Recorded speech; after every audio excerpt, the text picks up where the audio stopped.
Hello everyone, I'm now here with the Penny Dreadfuls. Can you guys give me a quick introduction? Hi, my name is Karis Carter. My name is John Chambers. Matt Volrath. And my name is Tom Intardonato. And how long have you all been a band together?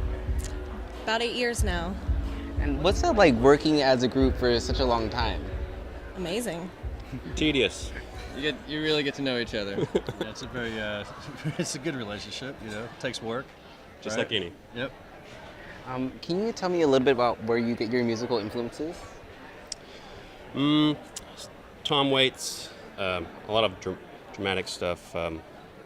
Chicago, the play, Pink Floyd, Jill Tracy, some noir stuff, swing, definitely. I've studied a lot of old-time country music, and I was raised in a religious background, so lots of gospel tunes, and so I gather a lot from that. I listened to a lot of punk rock when I was growing up, and jazz, and just about everything else in between. So yeah. Yeah, Nine Inch Nails. The heavy stuff, yeah. And what can we expect from you all tonight? Ooh, stories of cornucopia. lies, yes, lies, deceit, stories about a little bit of everything. Evil law firms, you name it. What else, Karis? It's kind of like a modern-day rock opera. It ebbs and flows. It has movements. Very loud and very, very dynamic. Music is very dynamic. You know, you have to really pay attention to what's happening because it changes very quickly. Yeah. And who writes the music in the group? Is it a group effort, or one person usually writes most of it and then you come together? For the most part, I do most of the writing and stuff, but everybody plays an integral part. Otherwise, I'd be doing it by myself. And Matt has a lot of flair to it with his unique instruments that you'll see later, like the Malacat and theremin. Karis adds usually banjo and ukulele, but tonight she's got the toy piano. So it's not just one person, but it's a group effort in the end. Very cool. How often do you all get to travel and get around? Well, it usually ends up, we'll put it up for a while, and then somebody will just want it back out. So here we are, you know. It's we've been doing it on and off, and it's usually a 200 or 300 mile radius, if that. But this is it for a while. It's almost like the country band Seldom Seen. You had a doctor and a lawyer and a dentist and all these different people that had their own lives. So they came up with their name Seldom Seen because they were very seldomly seen.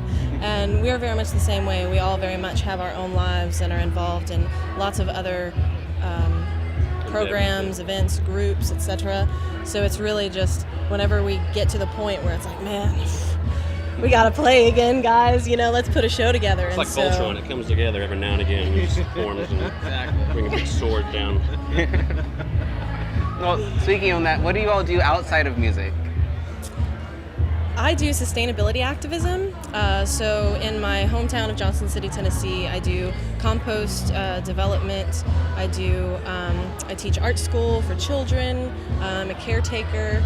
I work with a circus group called Jalopy Junction, up and coming, and hopefully we'll be at Ringling Underground soon. And that's just, you know, a few of the main things that I do.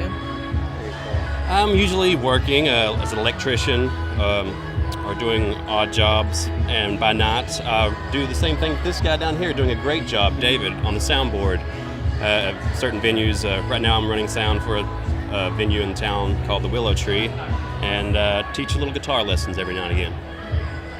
I'm a software developer. Oh, very cool. Short and sweet. I work as a stonemason, it's my trade, and I'm a father, so that takes up most of my time. How did you all get started with your music and forming the group? Personally or as the group? Both. Both. Personally, I was 12 years old and having a really hard time in life, and I found that if I went outside and just sang as loud and as hard as I could, it was the most amazing release. You know, it was way better than what my brother was doing, getting mad and hitting a hole in the wall or something of the sort. And through theater and musical theater, I very slowly trickled into it. And when I came to college, I came on a thespian scholarship and ended up entering into ETSU's Bluegrass Old Time and Country Music program. And playing locally as a musician, that is how I met John. And then through John, I kind of met everyone else as a musician. Yeah, we all played in different groups before and everything. I was thinking they'll probably all chime in, but I don't know. For me, as probably the creative part, I'd imagine it's just like you've read and seen a lot of things that like people should know about this, just like Karis's activism, or whatever. And so for me, that's where it kind of started. It's just I have to get this out. I met John when I was in college, and I think the first time we met, we decided we should play music together. So here we are, however many years later. Yes. So that worked out.